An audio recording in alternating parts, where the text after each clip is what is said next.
I think all of us in the party, at every level, I know from the leader down, all of us think very highly of Allan. We view him as a very promising young man.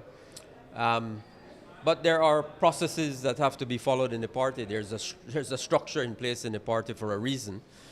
And so people are allowed to apply, but then that goes through a vetting process. And the national executive is the final step in that process.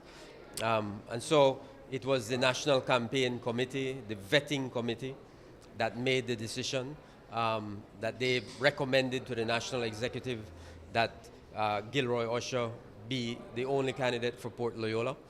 And the national executive accepted that recommendation. That does not mean that the party thinks any less of Allan Pollard. He has been a dynamic young candidate for the People's United Party at the local election level, at the city council level. He has, of course, topped the polls. So we're very, very proud of Allan, and all of us have supported him in every way that we can.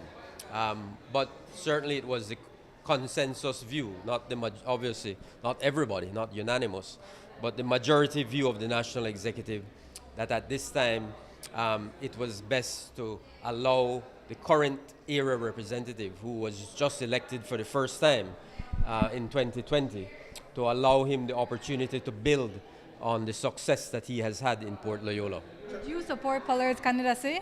No, I accepted and supported the recommendation of the National Campaign Committee and the vetting committee, which supported Gilroy Usher not being challenged.